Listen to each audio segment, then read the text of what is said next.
If you look at question number 181, तर त्याच्यामध्ये 3 modes आहेत हीट ट्रान्सफरचे. ठीक आहे, कुठले कुठले 3 मोड्स आहे मला ते सांगायला आवडतील.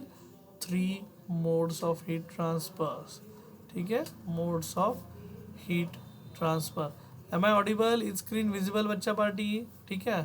आणि आता 3 मोड आहे ना, मी खूप सोप्या शब्दात सांगणार आहे बरं का. बघा, पहिला असतो कंडक्शन. मी आधी एक्झाम्पल देत असतो मुलांना आणि मग त्या याच्याकडे येतो, क्या बोलते उसको, डेफिनेशन पार्टकडे, कन्वेक्शन. आणि तिसरा होता आहे रेडिएशन. आता मोड्स मग रेडिएशन. आता हे मोड्स म्हणजे काय रे बाबा? तर मोड्स म्हणजे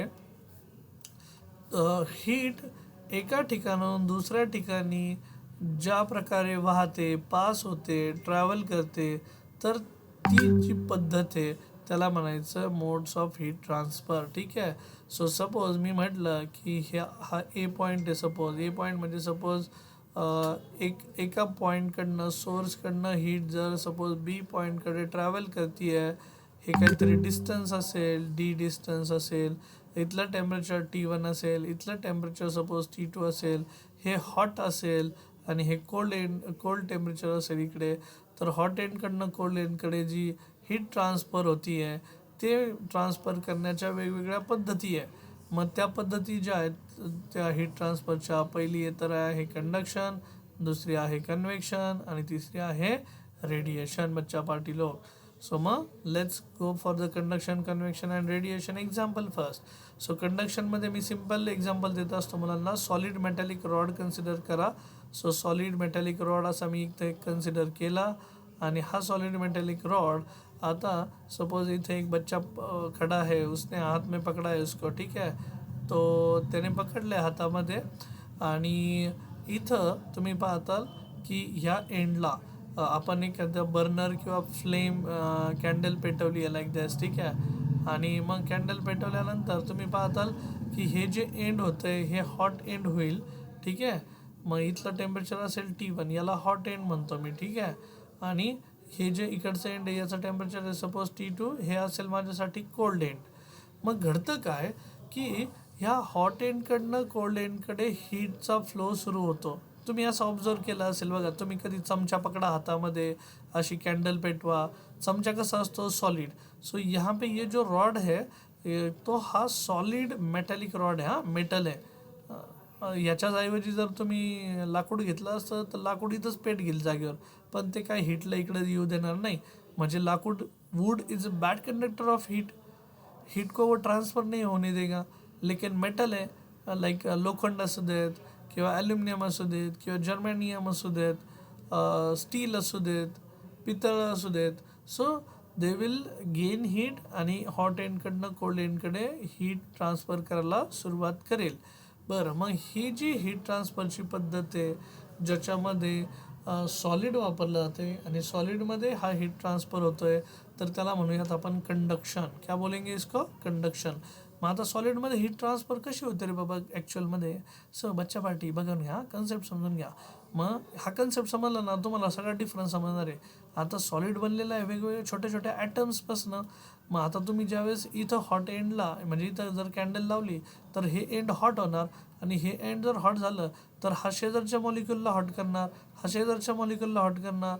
हा म्हणजे फिजिकली कॉन्टॅक्टमध्ये आहेत हे सगळे ॲटम्स.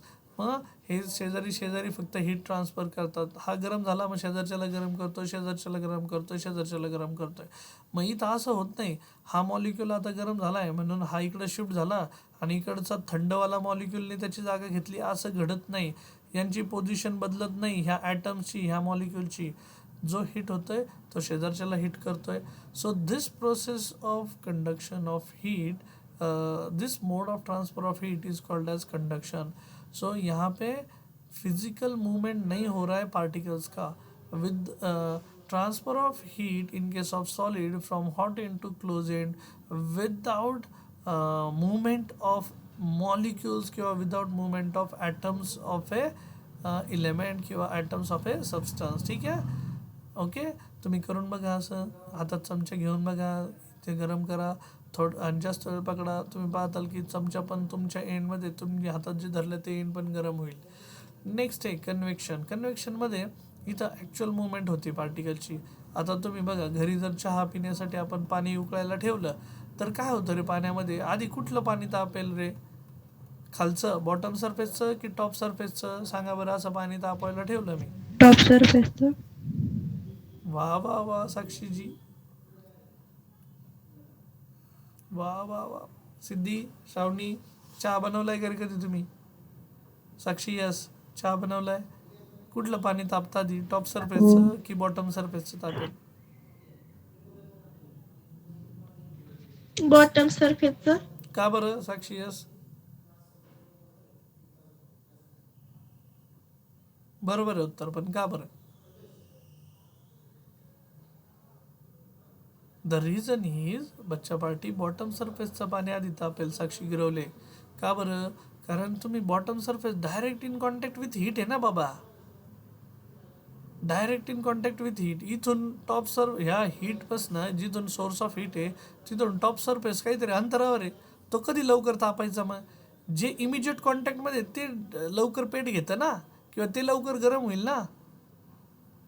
अरे हीटची प्रॉपर्टी काय आहे साक्षीजी, बताओ मेरे को.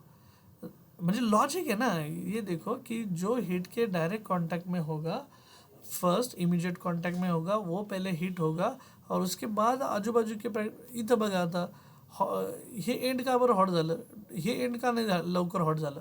कारण डिस्टन्स वाढलं ना, हे टॉप सरफेस लेट गरम होणार.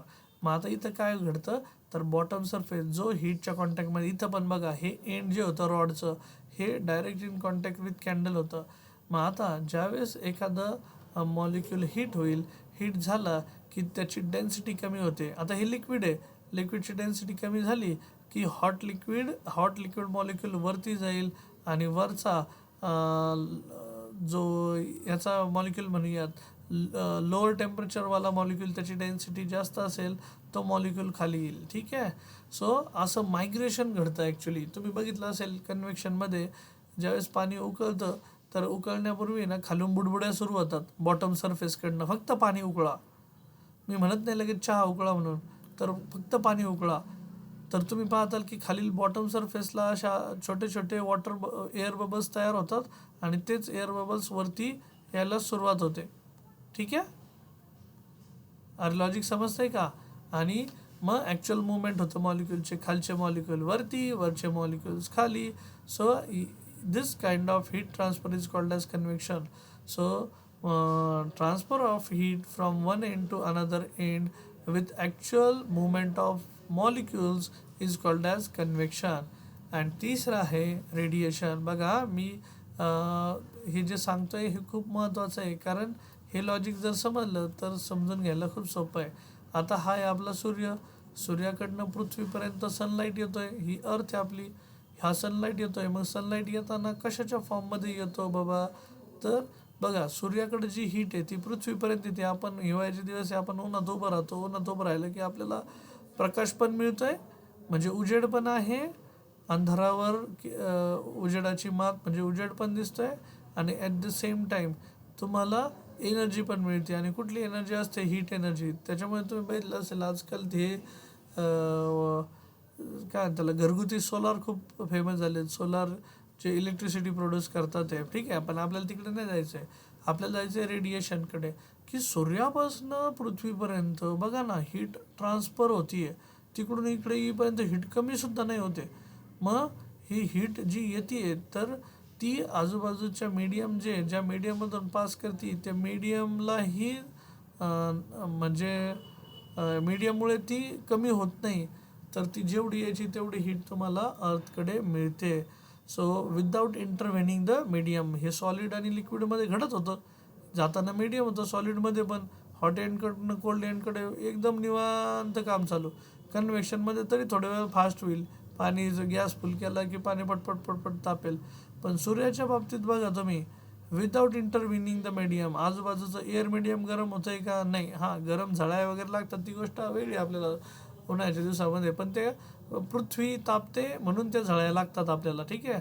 पण व्हॉट अबाउट सनकडनं येणारी जी हीट आहे, तर ती सनकडनं येणारी डायरेक्ट हीट एनर्जी आपल्याला मिळते आहे. आणि ती सनकडनं येणारी जी एनर्जी आहे किंवा हीट ट्रांसफर होती है सूर्याकडनं पृथ्वीकडे, that mode of transfer is called as radiation. उसको क्या बोलते हैं? रेडिएशन. सो बच्चा पार्टी बघा, विदाउट इंटरव्हेनिंग द मीडियम, हे आजूबाजूचं जे मीडियम आहे त्याला फरक न पडता सूर्याकडनं पृथ्वीकडे जी एनर्जी येते तिला म्हणतो आपण रेडिएशन. कन्व्हेक्शन, कन्व्हेक्शनमध्ये लिक्विड आणि गॅसेसच्या बाबतीत घडतं कन्व्हेक्शन. लिक्विड च्या केसमध्ये जो इमिजिएट बॉटम लेयर है in contact with the heat which will get heated first and उनका टेम्परेचर बढ़ेगा फर्स्ट और टेम्परेचर बढ़ने के बाद वो ऊपर चले जाएंगे. ठीक है, और ऊपर के हाई डेंसिटी ठंडे मॉलिक्यूल्स नीचे आ जाएंगे. ठीक है. अगेन कंडक्शन प्रोसेस, तो यहाँ पे transfer of heat from hot end to cold end with without actual movement of physical movement of molecules. यहाँ पे ॲक्च्युअल फिजिकल मूवमेंट मॉलिक्युल्सचं होतं आहे. आणि रेडिएशनच्या केसमध्ये पण without actual movement of molecules. हां, बट दोघांमध्ये ह्या तिघांमध्ये जर सर्वात भारी जर कोण असेल तर ते रेडिएशन, कारण सूर्याकडनं येतं आहे, नॅचरल आहे आणि एकाच झटक्यात ते एवढी सारी एनर्जी येतं सूर्याकडनं डायरेक्ट पृथ्वीवर. ठीक आहे. सो त्यामुळे जो फास्टेस्ट मोड आहे त्यालाही रेडिएशन म्हणतात ट्रान्सफरचं. ते बघू आपण, डिफरन्स बघू. पण तिघांचं लॉजिक समजलं का सर्वांना? मग जाऊ का मग मी पुढे? हां, मला सांगा. लॉजिक समजलं असेल तर जाऊ का पुढे? हां, प्रेम, Yes, साक्षीजी, sir. साक्षी यस. Yes, ठीक आहे. हां, सगळ्यांचं मग मी लॉजिक समजून सांगितलं, इथं एक्झाम्पल दिलं. मग आता तुम्ही काय करायचं सर्वांनी, पेज नंबर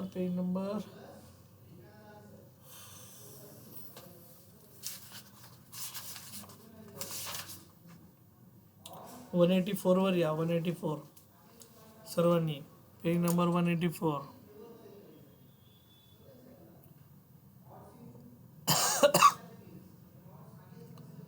हां बच्चा पार्टी 184 वर या. हां, सांगा मला काय दिलेलं आहे तिथं. क्वेश्चन नंबर 156 बघा खाली टॉप बॉटमला. कम्पेअर ऑनचा method, conduction, convection and radiation. हां, डेफिनेशन वाचा, पहिल्याची डेफिनेशन वाचा. वाचून नाही समजले तर सांगा.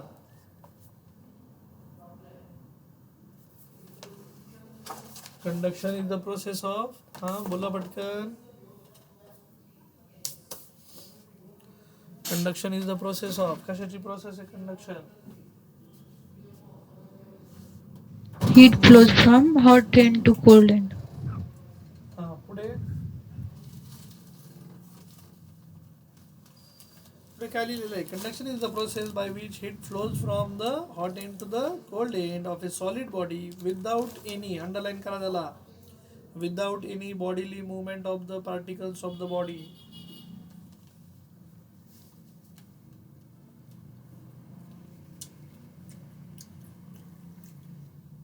आपल्या डायग्रामकडे बघून सांगा, समजतंय का लॉजिक?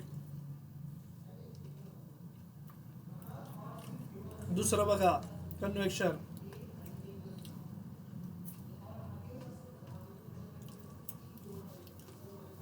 हॅलो, पाहताय, वाचताय का?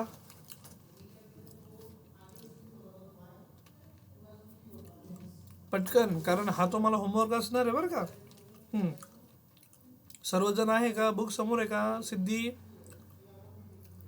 साक्षीजी, साक्षी यस, प्रेम, श्रावणी, बुक आहे ना सर्वांच्या समोर? Yes, sir. Yes, sir. मग वाचा, काय नाही समजत ते सांगा. कारण हे बघा, मला तुम्हाला नोट मेकिंग शिकवायचं आहे, नोट्स कशा काढल्या जातात किंवा आपल्या शब्दात कसं लिहायचं असतं किंवा आता पुस्तकाची भाषा वाचून कसं समजून घ्यायला पाहिजे.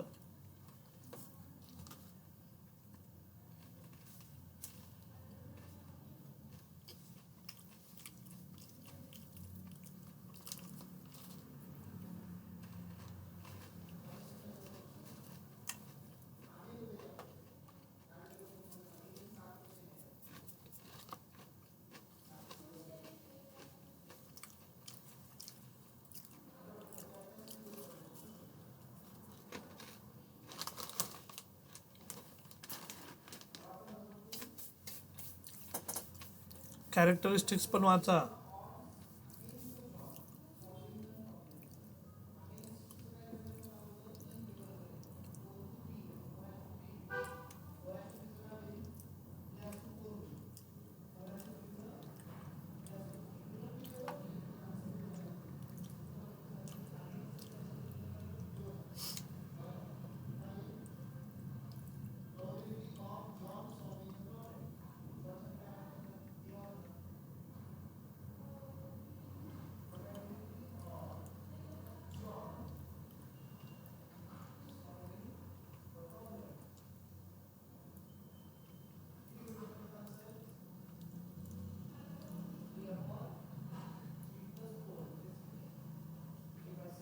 झाले वाचून सर्वांचं?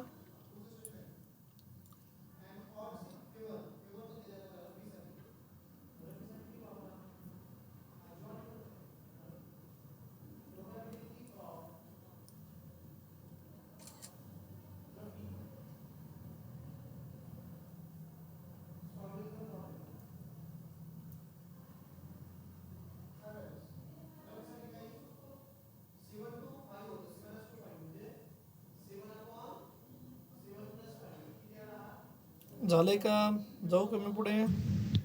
Yes, sir. हां, आता सांगा त्यातलं काय नाही समजलं. हां, बोला. तर कंडक्शन सगळ्यात स्लो प्रोसेस, कन्व्हेक्शन फास्टर आणि रेडिएशन सगळ्यात फास्टेस्ट. डायरेक्ट सूर्यापासून लाईट येतोय बाबा, एनर्जी येते, हीट एनर्जी. हां, दुसरं मटेरियल मीडियम इज नेसेसरी, बरोबर आहे. कंडक्शनमध्ये डायरेक्ट सॉलिड मेटॅलिक रॉड होता, कन्व्हेक्शनमध्ये मटेरियल मीडियम पाहिजे.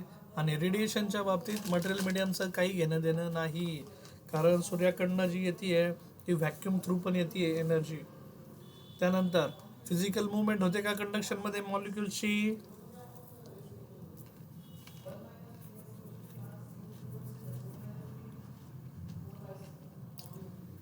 मला वाटतंय आपण सेशन इंटरॅक्टिव्ह बनवावं, त्याच्यासाठी तुम्ही बोलतं व्हावं. मायक्रोफोन सगळ्यांनी अनम्यूट केले तरी चालतील. I am okay with it. So conduction प्रोसेसमध्ये no physical movement of problems of the particles of the medium. Second केसमध्ये physical movement of particles of the medium occurs resulting into formation of convection currents. तुम्ही breeze current, convection current ऐकला असताल. आणि तिसरं radiation travels as electromagnetic waves with the speed of light. So तिथं काय तसं आपल्याला पार्टिकलची मुवमेंट पाहायला मिळणार नाही. पहिलं कंडक्शनमध्ये आता मेटलच्या आतमध्ये फक्त इकडचा पार्टिकल तिकडच्या पार्टिकलला हिट करतोय, त्या केसमध्ये व्हिजिबल प्रोसेस नाही आहे, ती आपल्याला दिसत नाही उघड्या डोळ्यांनी. सेकंड केस पाणी तापताना पाणी ज्यावेळेस बॉईल होतं त्यावेळेस डायरेक्ट थै नाचायला लागतं, आपल्याला दिसतंय ती process, it is a visible process. आणि अगेन रेडिएशन फक्त सेन्स केलं जाऊ शकतं, अनुभवलं जाऊ शकतं, पण दिसत नाही, इनव्हिजिबल प्रोसेस. उन्हात उभं राहा, कुठून आली एनर्जी दिसतं का आपल्याला? नाही. जसं पाणीमध्ये दिसतं ॲक्च्युअल मुवमेंट होती मॉलिक्युलची, नाही दिसत. आणि यस, कुठं ऑकर होतं तर conduction mostly occur in solid, convection occurs in liquids and gases, and तिसरं radiation occurs in gases and vacuum. So मला नाही वाटत आता मी कुठला पॉईंट ठेवला आहे त्याच्यात एक्सप्लेन करण्यासाठी. Okay,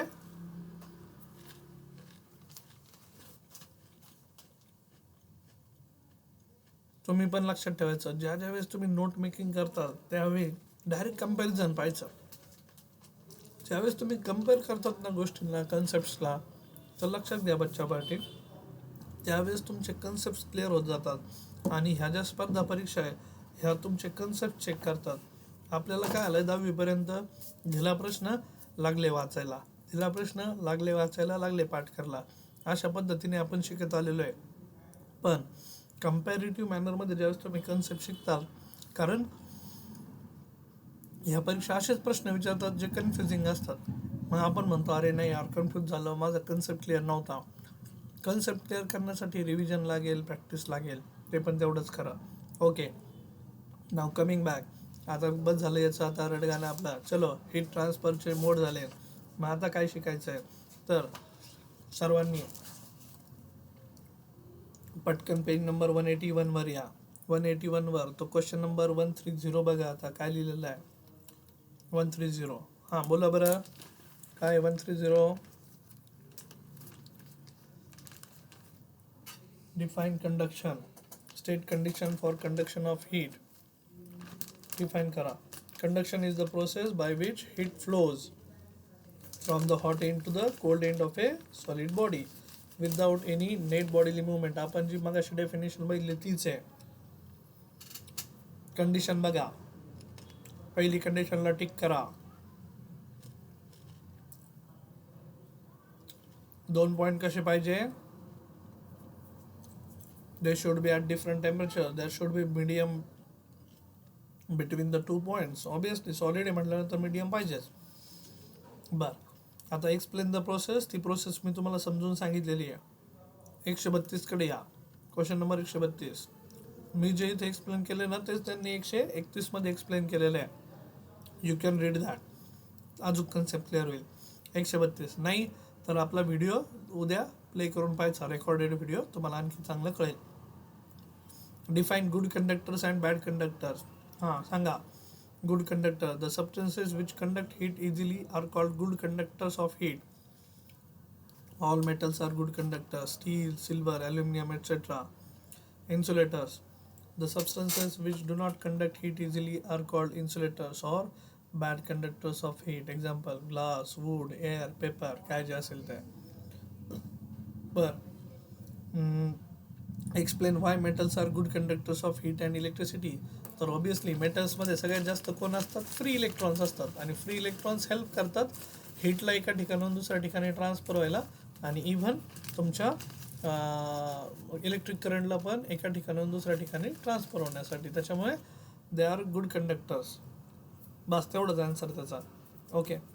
which materials can be use the thermal insulator. Thermal insulator म्हणजे काय, ज्यातनं हीट पास होणार नाही किंवा तो हीट ट्रान्सफर होण्यासाठी अलाव करणार नाही. मग असा सबस्टन्स पाहिजे जो ज्यांनी पेट नाही घेतला पाहिजे. That should be use as a thermal insulator. मग त्यांनी काय घेतलं आहे बघा आता, glass, wood, rubber, plastic etcetera can be use as thermal insulators. आता वूड जर बघताल तर थर्मल इन्सुलेटर आहे, बॅड कंडक्टर ऑफ हीट आहे, पण तो पेट घेईल. प्लास्टिक पण वितळेल, रबर पण वितळतं. ठीक आहे. So these substances do not have any free electrons to conduct heat freely throughout the body, hence they are poor conductors of heat. Now आपल्या पट्ट्यात आलो आता. What is thermal conductivity. Thermal conductivity काय, तर ही एक प्रकारची मेजरमेंट आहे. कशाची measurement, the solid ability of the solid to conduct heat through it. सॉलिडची ॲबिलिटी की तो हीटला किती अलाव करतोय त्याच्यातनं फ्लो होण्यासाठी विदाऊट जाळण धूर निघता. नाही तर जाळण धूर जर निघाला तर काय तुम्ही हीटला पास करणार आहे ना. एखादी ऑब्जेक्ट तुम्ही बघितलं असेल, आता आपण करंटच बघा ना, करंट जर पास झाला वायरमधनं, आपण म्हणतो वायर गरम झाली. गरम झाल्यानंतर ती पेटही घेऊ शकते. मग आपण त्याची कंडक्टिव्हिटी कमी असं आपण ट्रीट करूया. ठीक आहे. सो हे महत्त्वाचं मग आपल्यासाठी.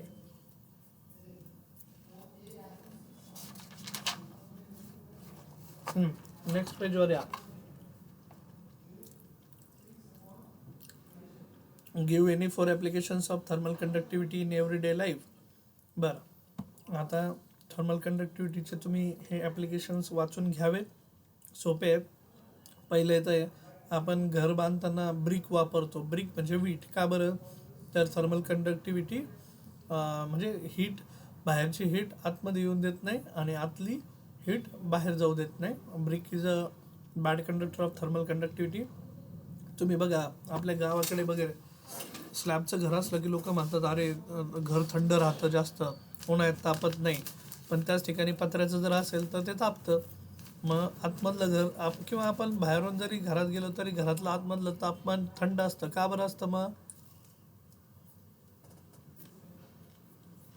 बिकॉज आपण घरासाठी भिंत बांधली आहे, आणि भिंत कशाची बनलेली आहे, विटांची, दगडांची, आणि they are bad conductors of heat. ते लवकर हीटला ॲब्सॉर्बही करत नाही आणि ॲब्सॉर्ब केलं तर हीटला ट्रान्सफर पण होऊ देत नाही एका पॉईंटकडनं दुसऱ्या पॉईंटकडे. दुसरं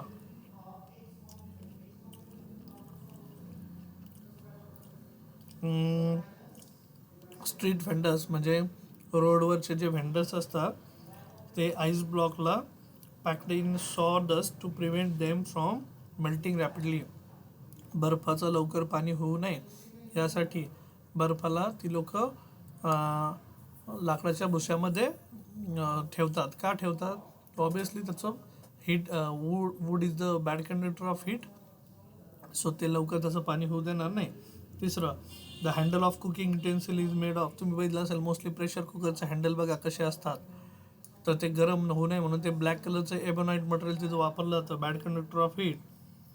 चौथं, तर दोन कुठलीही बेडशीट घ्या किंवा दोन कागद घ्या, ग्लास घ्या, त्यांच्यामध्ये किंवा भिंत घ्या, त्यांच्यामध्ये जर एअर मीडियम असेल तर ते एअर मीडियम इकडून तिकडे म्हणजे air acts as a bad conductor of heat. एअरमधनं पण हीट ट्रान्सफर होत नाही, ट्रॅव्हल होत नाही. ठीक आहे. So they are the day to day life examples. आणि नाव द क्वेश्चन नंबर 138 नको, टेम्परेचर ग्रेडियंट नको. आधी मी तुम्हाला expression for coefficient of thermal conductivity शिकवतो केसाठी. तर आता परत एकदा कमिंग बॅक, त्या मुलाचा जो व्हिडिओ होता मी जो टाकला होता ग्रुपवर, तो मला इथे कन्सेप्ट समजून सांगायचा आहे. तर आपल्याला शिकायचं आहे कोइफिशियंट ऑफ थर्मल कंडक्टिव्हिटीबद्दल. Coefficient of thermal conductivity. मग कोइफिशियंट ऑफ थर्मल कंडक्टिव्हिटी कशाने डिनोट करतात? तर स्मॉल के. मग काय असतं कोइफिशियंट ऑफ थर्मल कंडक्टिव्हिटी? आता सॉलिडमध्ये बरं का, तर मग मी तुम्हाला सांगितलं होतं हे एंड जे होतं ते कुठलं एंड होतं? हॉट एंड होतं. हॉट एंडला आपण इथं कॅन्डल पेटवली होती आणि इथं हा मेटॅलिक रॉड होता. हा कसा होता metallic rod? Solid metallic rod. ठीक आहे. सो ह्या हॉट एंडचं टेम्परेचर T1 घेतलं, कोल्ड एंडचं T2 घेतलं. हॉट एंडकडनं कोल्ड एंडकडे आता टेम्परेचरचा फ्लो सुरू झाला आहे. मग टेम्परेचरचा फ्लो ज्यावेळेस सुरू होतोय हॉट एंडकडनं कोल्ड एंडकडे, T1कडनं T2कडे, तर त्यावेळेस तुम्हाला एरिया ऑफ सेक्शन विचारात घ्यावा लागतो. आता क्यू म्हणजे काय असतं? तर क्वांटिटी ऑफ हीट. लक्षात घ्या, क्वांटिटी ऑफ, आता ह्या चॅप्टरमध्ये किंवा थर्मल प्रॉपर्टीज ऑफ मॅटरमध्ये मी क्यूब वारंवार वापरला आहे. क्वांटिटी ऑफ हीट एनर्जी म्हणूया त्याला. तर quantity of heat energy travelled per unit time is directly proportional. ती कशाला प्रोपोर्शनल असते मी इथं लिहितो बरं का, किंवा विदाउट कन्सिडरिंग दॅट मी असं लिहितो क्वांटिटी ऑफ हीट एनर्जी इथून जे तुम्ही प्रोव्हाइड करणार आहे that is directly proportional to the area of cross section of that rod, metallic rod body. Then it's directly proportional to the temperature difference between hot end and cold end, and is directly proportional to the time taken, and is inversely proportional to the distance between hot end and cold end. So ये hot end है, ये cold end है, दोनों के beach का distance suppose x है. तर hot एंडकडनं cold एंडकडे temperature travel करत आहे, हीट ट्रॅव्हल करते आहे, sorry not temperature travel, heat travel करते आहे, पण हॉट एंडकडनं ती जाती आहे कोल्ड एंडकडे. एकच मिनिट,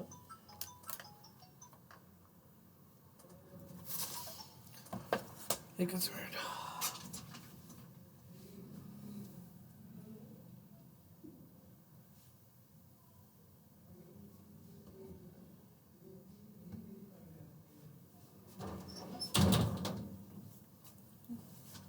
हां, सो या मी सांगत होतो तुम्हाला क्वांटिटी ऑफ हीट ट्रान्सफरबद्दल. मग क्वांटिटी ऑफ हीट एनर्जी जी ट्रॅव्हल करते आहे हॉट एंडकडनं कोल्ड एंडकडे ती कशाला प्रोपोर्शनल असते ते इथं दिलं आहे. So what is A stands for area of cross section. Area of cross section of that solid metallic rod T1 minus T2 ये टेम्परेचर का डिफरेंस है between hot end end cold end. Small t is the time taken and what is Ex? The distance between hot end and cold end. So therefore we used to write it in this fashion. Q is equals to directly proportionality हटाया जाता है, यहाँ पे आता है k into area into T1 minus T2 into time taken upon X. आता मी generally काय करतो माहिती आहे का, हे बघा Q upon T. Q upon T म्हणजे हा इकडे आला, टी इकडे आला, इकडची जो टीची व्हॅल्यू ती इकडे आली, तर Q upon T is equals to K A T1 minus T2 upon क्या लिखा मैंने x. So what is Q upon T? Heat energy upon time taken. तर याला मी म्हणत असतो हीट करंट. क्या बोलते हैं इसको? हीट करंट भी बोलते हैं. इसको नाम दिया जाता है हीट करंट. काही बुकमध्ये हीट करंट हा एचने डिनोट करतात, काही बुकमध्ये तो IH ने डिनोट करतात. पण हां लक्षात घ्यायचं, quantity of heat energy transmitted per unit time असं त्याला म्हणूयात आपण. सो जसं आपला नॉर्मल इलेक्ट्रिक करंट असतो, इलेक्ट्रिक करंट आणि हीट करंटमधली ॲनालॉगी तुम्हाला समजून सांगतो आहे. इलेक्ट्रिक करंट आपण असं लिहित असतो I is equals to rate of flow of charges, Q by T लिहित असतो आपण त्याला. ठीक आहे. सो हा क्यू म्हणजे कोण असतो आपल्यासाठी? Electric charge. ये चार्ज अपॉन टाइम है किंवा rate of flow of charges है.